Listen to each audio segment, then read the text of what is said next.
BJP, BRS और MIM एक हैं। మొట్టమొదటి విషయం कि मैं बीजेपी से लड़ता हूं, मेरे ऊपर 24-25 केस हैं। నేను బీజేపీతో పోరాటం చేస్తున్నా ఒక మతతత్వ రాజకీయ పార్టీపై నా జీవితకాలం ఈ పోరాటం కొనసాగుతుందని చెప్పి మనం చేస్తున్నా मेरी लोकसभा की मेंबरशिप रद्द कर दी, నా పార్లమెంట్ సభ్యత్వాన్ని కుట్రతో రద్దు చేసిండ్రు मेरा घर छीन लिया। నా ఇల్లు వాటి वर्ग दिन भर मेहनत करता है, देश की रीढ़ की हड्डी है, मगर नरेंद्र मोदी और केसीआर नहीं चाहते कि ओबीसी वर्ग को पता लगे कि उनकी आबादी कितनी है। మన దేశంలో దినమంతా 6 గంటల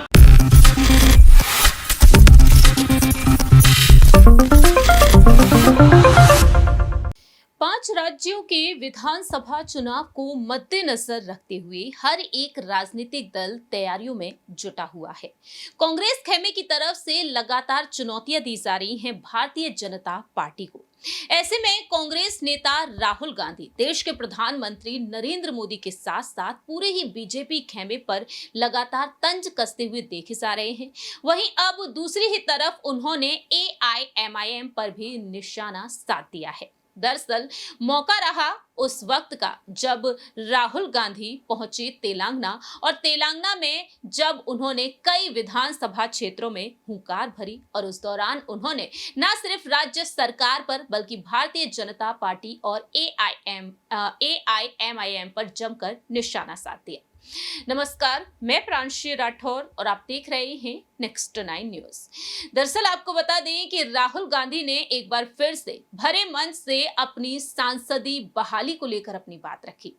ये बात आप बखूबी जानते हैं कि मोदी सरनेम मानहानि केस में राहुल गांधी की दिक्कतें बढ़ गई थी। इस सरनेम पर जिस तरह से उन्होंने टिप्पणी की थी 2019 के लोकसभा चुनाव के दौरान, उसके चलते राहुल गांधी की दिक्कतें इतनी बढ़ गई कि राहुल गांधी की सांसदी तक चली गई। हालांकि अब उन्हें उनकी सांसदी वापस मिल चुकी है।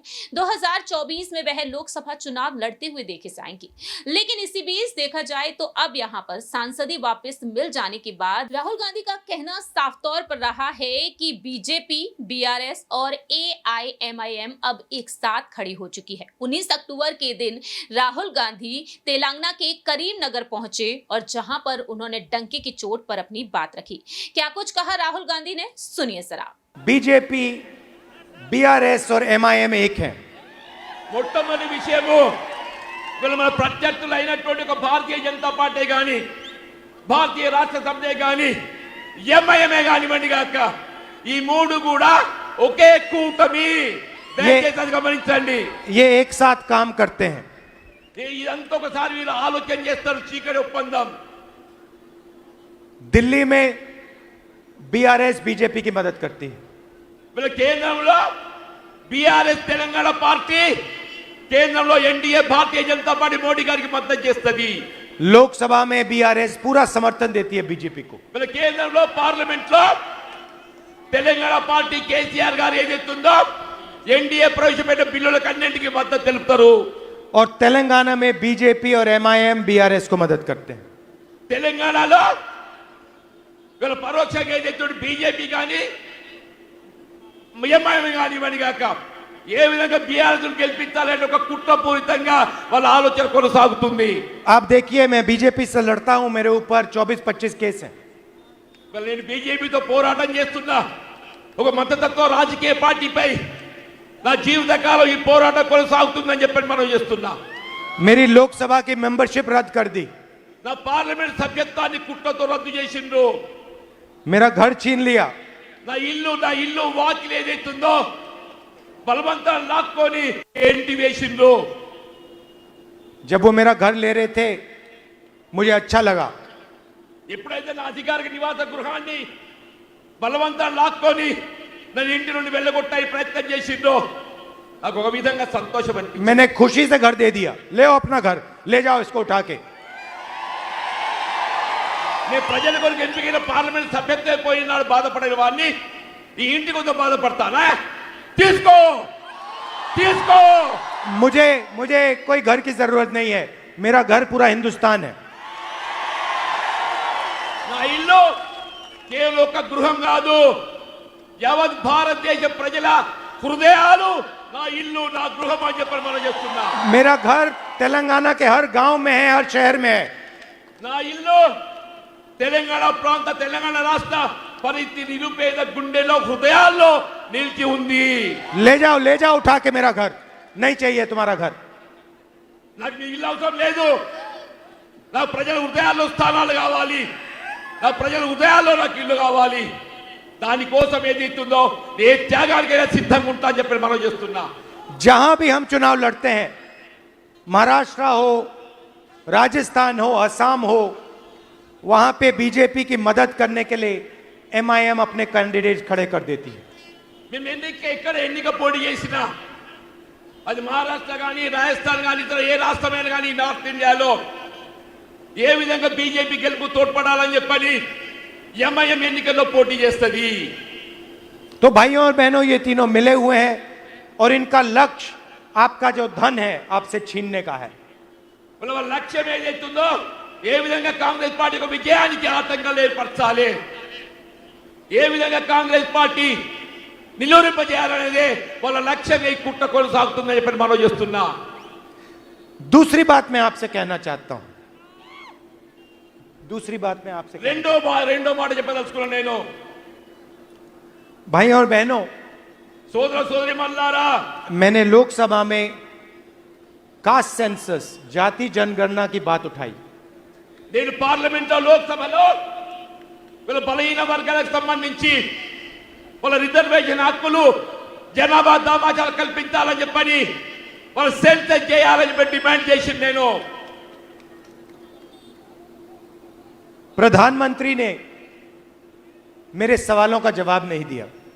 ప్రధానమంత్రి గారు నా ప్రశ్నకు జవాబు చెప్పలేకపోయిండ్రు.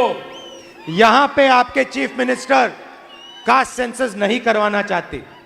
ఇక్కడ తెలంగాణ రాష్ట్ర ముఖ్యమంత్రి ఏ విధంగానైతే కేంద్రంలో భారతీయ జనతా పార్టీ ఆధ్వర్యంలో మోడీ గారు బలహీన వర్గాలకు ఏదైతుందో సౌకర్యాలు కల్పించే రిజర్వేషన్ కల్పించడానికి ముందుకు రావటం లేదో, రాష్ట్రంలో కేసీఆర్ కూడా ఓబీసీ రిజర్వేషన్ సంబంధించి క్యాస్ట్ సెన్సస్ చేయడానికి ఏదైతుందో వారు ముందుకు రావటం లేదు అని చెప్పి మనం చేస్తున్నాం.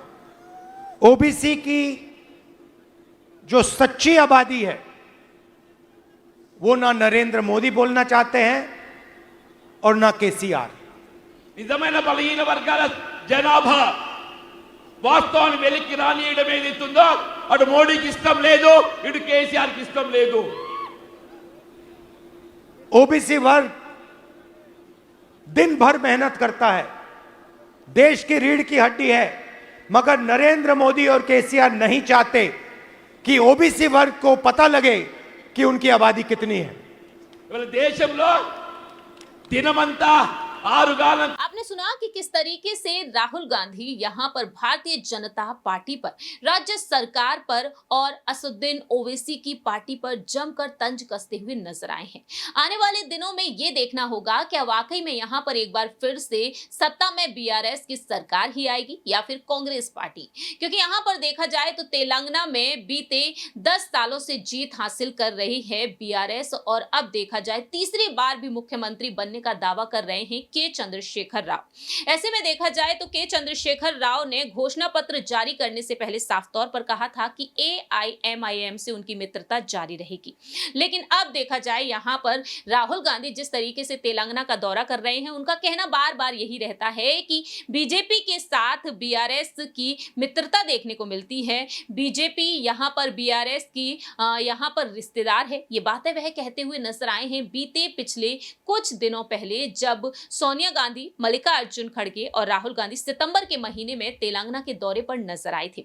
उस वक्त राहुल गांधी ने 6 गारंटियां दी थी कि अगर राज्य में हमारी सरकार आ जाती है तो हम कितना विकास करते हैं यहाँ पर राज्य के लिए. आने वाले दिनों में देखना होगा कि आखिरकार तेलंगाना में किसकी सरकार बनती है. 30 नवंबर के दिन तेलंगाना में मतदान होंगे और 3 दिसंबर को नतीजे सामने आएंगे. देखना दिलचस्प होगा कि आखिरकार कौन सी पार्टी यहाँ पर जीत हासिल करेगी. इस खास रिपोर्ट में इतना ही. बाकी की तमाम अपडेट्स के लिए आप देखते रहिए नेक्स्ट 9 न्यूज.